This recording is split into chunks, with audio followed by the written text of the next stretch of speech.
What is going on, everybody? ZyoniK here, and in today's video we're going to be checking out some battles from ToiletReverb. So shout out to them. Thank you for sharing these battles with us. They're bringing a really fun team of no legendaries, but they do have Swampert and Charizard, and they're also bringing Ferrothorn, which is a great spicy pick for the Ultra League. Has a solid typing, has to watch out for those fires, but it can do a lot of work against some of those meta Pokemon. It's also in the 2600 MMR, so congratulations for making that high. So let me know what you guys think about this team and about these battles. Be sure to smash that like button for ToiletReverb, and let's go ahead and get right into the video. Alright, getting into the first battle here. So a really fun team being brought by ToiletReverb. We'll just call him Reverb. But we have Swampert versus Poliwrath on the lead. This is pretty favorable for the Poliwrath, as he can just go straight Dynamic Punch. But the key for this Swampert is to be landing Earthquakes in this matchup. Will we see a shield right here on the Swampert? We do see a shield, so a Dynamic Punch successfully shielded right there. Swampert is loading up to 100 energy and going for the Hydro Cannon now. This is going to be resisted by the Poliwrath, but it could potentially get a shield bait. And like we said, the key is to land that Earthquake, able to do one more mud shot and get to the Earthquake in time. This could be a mind game for the Poliwrath, thinking that it could be another Hydro Cannon. It is the Earthquake, however, able to land it and get Poliwrath extremely low. No need to shield right here. A Dynamic Punch would not KO from this range, and the Swampert able to win this lead matchup incredibly well. We do see Obstagoon now come in. Swampert able to get to the Hydro Cannon right here. This is going to do a lot of neutral damage against the Obstagoon. Will it get a shield? No shield coming through. Obstagoon looking to load up on energy. Can the Swampert get to another Hydro Cannon in time? No. Charge move coming through from the Obstagoon. This is likely going to be a Night Slash, which will be enough to finish off this Swampert. Swampert goes down. We see the Charizard now come in, loading up on some energy. Another charge move coming through from the Obstagoon, likely going to be another Night Slash, which is going to be doing neutral damage in this matchup. But Charizard able to resist those fighting moves of Counter, which is the fast move on Obstagoon because of the flying typing. Dragon Claw now coming through, going to be pressuring the health and shield of this Obstagoon. Shield does come up on the Obstagoon, which is huge. Able to take this game into a one shield situation. Charge move now coming through. Another Night Slash. Will we see a boost on Obstagoon? No boost on the Obstagoon. Loading up on some energy. Going for another Dragon Claw. If this Obstagoon shields, this is going to be a huge tell for what is in the back. Dragon Claw does get the shield on the Obstagoon. That is a huge tell. There's something weak in the back to this Charizard. Potentially a Steel, potentially a Grass. We'll have to see. Charge move now coming through. Going to be shielded by the Charizard because he recognizes that whatever's in the back is weak. It's going to be a Registeel. Blast Burn now able to connect here in a zero shield situation against the Registeel. This is going to be doing huge damage to Registeel, and Fire Spin fast move as well. Can he finish off with fast moves alone? No, he cannot. Lock on able to finish off. Ferrothorn now needs to finish off this game, but Focus Blast is going to be doing heavy neutral damage in this matchup. But with the Grass Steel typing, he can survive that right there, which is huge. Can he finish off with fast moves alone? He can. And then we see a finish off with Power Whip right here. Yeah, Power Whip now coming through on the Ferrothorn. That is going to be finishing off the Obstagoon, and that is going to be a good first battle right there. Great read with the Charizard there in the mid game. Seeing what your opponent does can be a real tell to what is in the back. So let's go ahead and move into game 2. So we saw that the Charizard did very, very well against that Obstagoon, able to get it extremely low, get both shields, and put a Blast Burn on the Registeel in the back, which is huge. So we'll have to see how this second game goes. So we had technically a lead loss, but that is all shield baiting dependent. You have to land an Earthquake like we saw with Poliwrath, which is great to see how he played it. So we'll have to see how this next battle goes. So we have Swampert versus Giratina Altered here on the lead. We'll have to see what the fast move is. It's going to be a Shadow Claw. You guys can tell that from the animations landing on the Swampert right there. That is a Shadow Claw animation. Dragon Breath does a lot of damage in this matchup, so Shadow Claw is a lot more favorable, and the key for this Swampert here is to be landing Earthquakes, letting that first Dragon Claw go through, building up a lot of energy, and now trying to go for the Earthquake. Another Dragon Claw coming through from the Giratina Altar, not going to KO from this range, but still going to do a lot of chip damage to the Swampert. Swampert is getting extremely low now. Earthquake now coming through. This is going to be doing some heavy neutral damage if it lands against the Giratina Altered. Able to get the shield right there, so unlikely, or Sad that you could see the shielded Earthquake right there. Could have potentially gone for Hydro Cannon, but able to get to back-to-back Earthquakes right here, which is huge in this matchup. Able to get the Giratina load. Can he get to Hydro Cannon in time? Yes, he is able to get to the Hydro Cannon in time. This is not going to be enough, though, to finish off Giratina Altered because of the Dragon typing. It will be resisting, but Giratina Altered now sending off the charge move of Dragon Claw, which will finish Swampert, which we will see it go down. Okay. Ferrothorn now coming in, loading up on some energy. Going to be resisting Dragon Claw, which is great, and Shadow Sneak is going to be doing neutral damage. So Dragon Claw comes through, resisted right there because of the Steel typing on this Ferrothorn. Bullet Seed now starting to load up on energy, but can it KO this Giratina Altered in time before Ferrothorn gets too low? We'll have to see. It looks like he's committing to the farm down right here, wanting to load up on a lot of energy, seeing that he has shield advantage. Another charge move coming through, going to be another Dragon Claw most likely. Not going to do a lot of damage. Ferrothorn is low, however, but we'll see how this plays out. What's the next Pokemon coming in?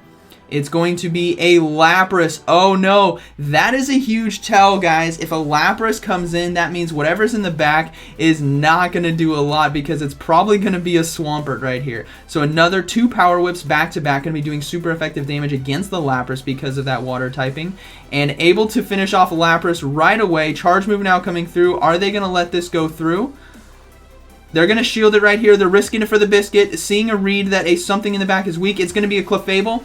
Oh, man. Okay, so Charizard's still going to do well. Going to be resisting the charms because of the fire typing. And we get a surrender there in game 2. So really great plays right there. Really trusting in that Ferrothorn to farm down with a lot of energy because he can fire off hard-hitting charge moves against whatever's in the back.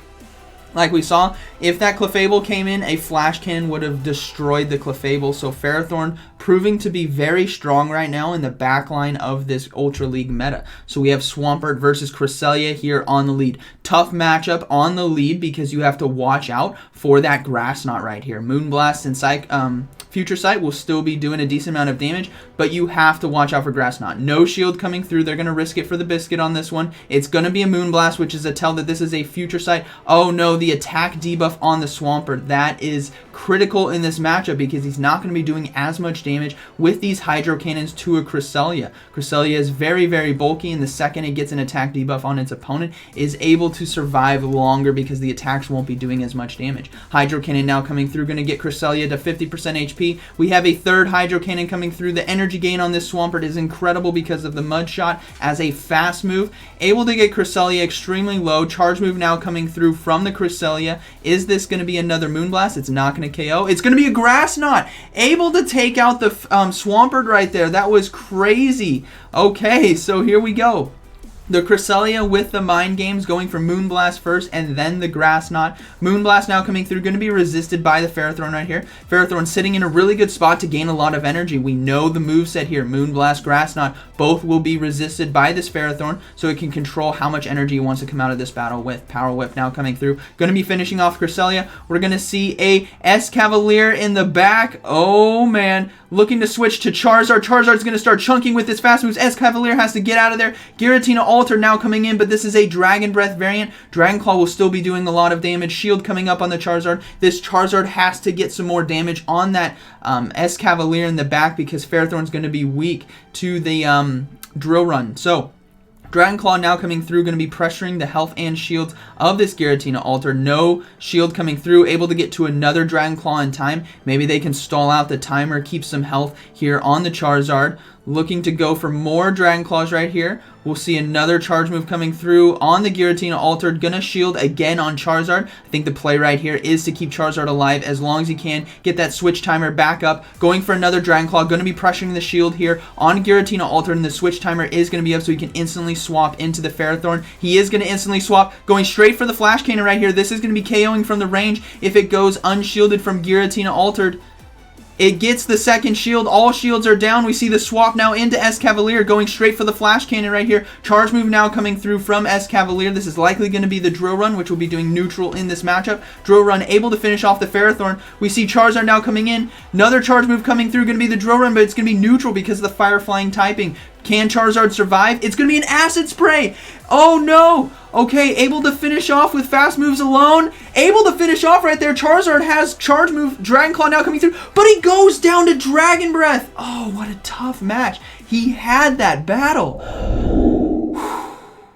He had that. He had Dragon Claw, but the game client didn't push through the charge move. If he used the Dragon Claw, it would have been game over. That was an incredible battle right there. Really well played by Reverb. Tough loss, man. He had enough health, but remember, Acid Spray was on as well, so one fast move, so likely the time of Dragon Breath coming through is quicker than Dragon Claw. Okay, so we have another Swampert versus Cresselia lead. Again, it's a mind game of what charge move do they have, Moonblast, Future Sight, or Grass Knot. So we'll see a Hydro Cannon now coming through. He's firing it off early this time, because last time he got an attack debuff. Here we go, charge move now coming through. He is going to shield right now. What's it going to be? It's going to be a Moonblast. Okay. Still don't know if it has access to Grass Knot. No attack debuff this time. Another Hydro Cannon coming through. This is going to be doing some more chip damage against the Cresselia, which is the goal of this matchup. You definitely want to try to get this Cresselia as low as possible, and he's looking to go for the KO on the Earthquake. No shield coming through right here. If this is Grass Knot, it'll KO from this range. It's going to be a Moonblast. This tells us that it's going to be Future Sight Cresselia going for the Earthquake right here. If this lands, this could KO from this range, but we will likely see a shield from the Cresselia right here. Earthquake coming through, able to land and takes out the Cresselia in this one shield situation. We see a Lucario come in, which is huge. Hydro Cannon is going to be pressuring the shields, and he still has access to Charizard in the back. Hydro Cannon able to get the shield right there from the Lucario. Lucario is going to load up on a ton of energy right here. We'll see the Charizard now coming through, going to be doing massive damage with that Fire Spin. Charge move now coming through. Shadow Ball could do a lot of damage to this Charizard if it goes unshielded. It is a Shadow Ball that does 60% of Charizard's health. We see a swap into a fellow Charizard. Things are not looking good. Ferrothorn is in the back, which is double weak to fire. Charizard's going to have to shield right here. I don't know how he can survive this matchup. He's going to let Charizard go down. And he surrenders. Okay, that is a tough matchup to have. All right, haven't seen a surrender here from a submission standpoint, but that was tough. As you guys saw right there, having Ferrothorn in the back, Charizard would have destroyed him. That was game over. So Swampert now coming in to Togekiss on the lead. So this is a pretty good matchup for the Swampert because it's definitely going to be applying pressure to shields and health of Togekiss right here. Building up to 2 Hydro Cannons, building up to almost 3, going for Hydro Cannon now. This is not going to KO from this range, but the goal is to land basically 3 Hydro Cannons. Able to get 1 shield, which is great. Loading up on some more energy. Charge move now coming through from the Togekiss. They may have to shield her here if it's Ancient Power. It is Ancient Power. Able to survive. Now he needs to go for back-to-back Hydro Cannons right here. Able to get 1 shield, and now he needs to get this Togekiss very, very low. 1 Hydro Cannon comes through. Can he get to another one in time? He can. Barely surviving right there. Hydro Cannon now coming through. Going to be pressuring the health and shields of this Togekiss. Does get the second shield. That is huge in this matchup. Charizard can now come in and just start farming a lot of energy. Going to be resisting Charm, and all he needs to do is shield 1 Ancient Power. Ancient Power will be doing super effective damage because of the Fire Flying typing right here. Shield coming up. Going to be blocking that Ancient Power, and Charizard now going to be loading up on energy right here. This Charizard is ready to destroy whatever is in the back. It's going to be a Cresselia right here. Blast Burn going to be doing heavy neutral damage in this matchup, and that's also a tell for what else is there. Could be a Registeel potentially. So going to be going for another Blast Burn right here. All he needs to do is get to 1 more Blast Burn after this one to be finishing off Cresselia. Things are looking pretty solid. Will he switch out or stay in? He's going to stay in. He's going to go straight for Dragon Claw. Charge move now coming through. He is going to shield right away. The tell of Cresselia coming in could be a tell for what is in the back. We will likely see a Steel potentially in the back. Dragon Claw now coming through. Going to be enough chip neutral damage to be finishing off Cresselia in this matchup right here. What just happened?